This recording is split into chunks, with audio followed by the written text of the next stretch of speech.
Things were running smoothly in my life, or so I thought. My wife, Molly, and I had built a comfortable routine with our kids, and our household worked like a well-oiled machine. Then, without warning, Molly's friend Zell appeared in our home, along with all her baggage, both literal and emotional. It happened fast. One evening, I came home from work expecting a normal night with my family, and instead, I found Zell unpacking bags in our basement. Zell had always been Molly's friend, someone she'd met at a work event a few years back. They hit it off quickly, with Molly drawn to Zell's story of moving to our country and building a life here. Zell had found a decent job, then married Ed, a guy who seemed like he had it all together. But, apparently, that wasn't enough to keep her happy. After getting involved with one of her classmates, Zell was found out. Ed reacted swiftly. He cut her off financially, kicked her out of their home, and left her without a leg to stand on. Molly explained it all to me like it was an emergency. She has nowhere else to go, she said, her eyes filled with concern. Zell's family wanted nothing to do with her after what happened, and her social circle had closed off. I get that Molly has a big heart. She used to be a social worker and has always cared about people, even ones who make questionable decisions. But inviting someone to live in our home without even running it by me? That didn't sit well. The moment Zell moved in, our routine shifted. Molly spent hours each day comforting Zell, helping her process the mess she'd created. Meanwhile, I was starting to feel the strain of added responsibilities. And with Zell camped out in the basement, I had to give up my gym setup, which was my one refuge in the house. Suddenly, my life was rearranged to accommodate someone else's choices. I told myself I'd stay quiet, hoping this would be temporary and that Zell would find her own place soon. But something told me this was just the beginning. Days turned into weeks, and Zell was still in our basement, showing no sign of leaving. Each day, she was a more permanent fixture in our lives, and I could feel the impact. Molly, who had once been my partner in managing the kids and household, was now absorbed in Zell's situation. Every time I turned around, they were either deep in conversation or planning some next steps for Zell. I started to feel like a ghost in my own home, constantly picking up the slack with the kids, managing homework, dinners, and errands while Molly focused all her energy on Zell's emotional recovery. What really got to me was how much I'd had to give up to accommodate her. My gym equipment, once my escape from stress, now sat untouched in the basement. Zell had taken over that space, and I'd lost my one mental break. I tried my best to let it slide, telling myself that she'd be out soon, that this was temporary. But deep down, I was starting to feel the weight of this arrangement pressing down hard. One evening, Molly casually mentioned that Zell's divorce proceedings might drag on for months. She'd been talking about how unfair it was that Zell couldn't afford a lawyer to speed things up and suggested we might want to consider helping her find one. Hearing that, I felt my patience snap. All this time, I'd been shouldering the extra responsibility, letting our life bend to make space for someone who, frankly, had brought these problems on herself. And now Molly wanted us to fund her legal battles? I took a breath and told Molly flat out that Zell had overstayed her welcome. It wasn't just about the money or the inconvenience, it was about what this situation was doing to us. Our family was strained to the breaking point, and it felt like Zell's issues had taken priority over our own lives. But Molly didn't see it that way. She accused me of being unempathetic and putting my own needs over a friend in crisis. The argument grew heated, with Molly throwing out accusations about my lack of understanding, and I fired back that she was ignoring her responsibilities to our family. Finally, I suggested a compromise, though it felt more like a last-ditch effort to salvage what was left of our household harmony. If she can't stay here, we could help her get a plane ticket back to her home country. At least she'd be with her family, I said, trying to keep my tone calm. But Molly's face closed off entirely. She said goodnight in a tone that told me the discussion was over, and she left me standing there, still grappling with the fallout of what our lives had become. The next morning, I hoped Molly would come around. I thought maybe a night to cool off would help her see my point, that we couldn't keep putting our family on hold to support Zell indefinitely. But as I walked downstairs, there was Zell, still camped out in the basement, sipping coffee like she belonged here. By the time Molly finally came down, she seemed distant, barely acknowledging me. We moved around each other like strangers, with only a few polite exchanges. I was waiting for her to bring up Zell, to acknowledge the strain, but she never did. Then, later in the afternoon, Molly got a phone call.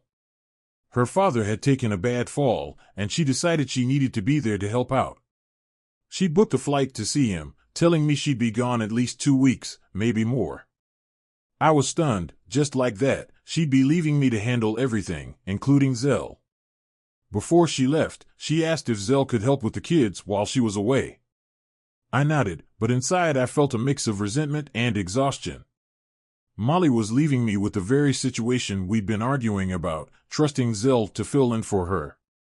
So, there I was, juggling work, the kids, and the added presence of someone I hadn't even wanted in my home.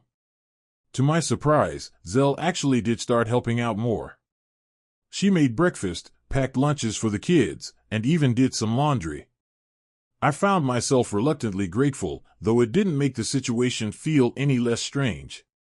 She tried to make herself useful, and I kept things polite, keeping our interactions brief and professional. Still, I couldn't shake the feeling that our family dynamics had been upended by someone who wasn't even supposed to be here. When some of my coworkers heard about the setup, they warned me to keep my guard up. A few even suggested I avoid eating anything Zell prepared. Part of me wanted to laugh it off, but their concern struck a chord. This wasn't a normal situation, and as much as I tried to make the best of it, I knew I'd have to set firmer boundaries if things didn't change soon. A week passed with Molly still out of town, and I settled into a strange new routine with Zell's presence woven into our daily life. She continued helping around the house, cooking meals, cleaning up, even keeping an eye on the kids when I needed to work late.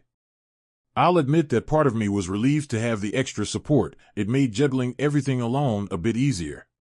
But as the days went on, the discomfort of this arrangement grew. Zell seemed to be making herself right at home, and each time she mentioned her plans for finding a job or her next steps, it felt more like idle talk than action. Meanwhile, the kids were getting used to her being around, and she was fitting into our routines almost seamlessly. And that, more than anything, made me uneasy.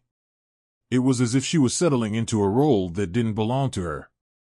Occasionally, she'd ask about using the gym equipment, mentioning that she didn't want to intrude on my workout time. She was overly polite, but I could sense an underlying tension, an expectation that I wouldn't ask her to leave anytime soon. I tried to stay polite, reminding myself that this arrangement was temporary, but it felt like the line between guest and family member was blurring. Molly called a few times to check in, mostly talking about her father's recovery and expressing guilt about leaving. She praised Zell's help, saying it reassured her that things at home were taken care of. I kept my responses brief, holding back my frustrations, not wanting to add stress while she was with her family. But when she told me Zell and Ed had started texting again, a strange thought crossed my mind. Was there a chance she'd end up reconciling with him and moving on? I couldn't help but wonder if Molly saw this as a path toward a resolution. As the days wore on, I couldn't help but feel like a stranger in my own home. Everything felt off, and the growing tension was weighing on me. For now, I decided to keep things steady, focusing on the kids and hoping that Molly would return soon. But one thing was certain, this situation couldn't go on like this forever. After what felt like an eternity, Molly finally returned home. She arrived late, exhausted from her trip and worried about her father's ongoing recovery. For the first few days, I didn't bring up Zell or the strain her extended stay had caused. Molly seemed preoccupied, and I didn't want to immediately push her into another difficult conversation. But soon, the topic surfaced naturally. One evening, while getting ready for bed, Molly mentioned her lingering concerns about Zell's future. She talked about how Zell was trying to rebuild her life, looking for a job, and how hard it would be for her to face the possibility of deportation. Then, she suggested that if Ed were to reconcile with Zell, it could resolve some of her financial and legal issues. It was the same old story of sympathy and worry, but I'd reached my limit. I told her plainly that Zell's continued presence was impacting our family. I reminded Molly that it had been months, and we'd done more than enough to support her friend. We had kids and our own lives to manage, and having a permanent houseguest was affecting everything, from our routines to our relationship. I proposed that we help Zell find an apartment close by so she could maintain independence while figuring out her next steps. Molly hesitated, clearly torn between loyalty to Zell and her own family's needs.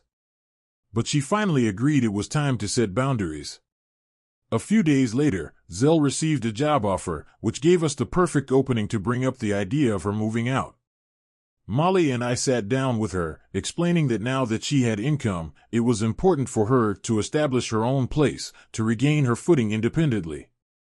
Zell looked hurt but nodded, seeming to understand. Within a week, she found a small apartment nearby and began moving her things out. Once she was gone, I felt a sense of relief settle over the house. It was like we could finally breathe again, like our family was back to normal. Molly and I could focus on each other and the kids without the constant undercurrent of tension. Looking back, I realized that helping someone through hard times doesn't mean giving up your own peace, and I was grateful to have our life back on track.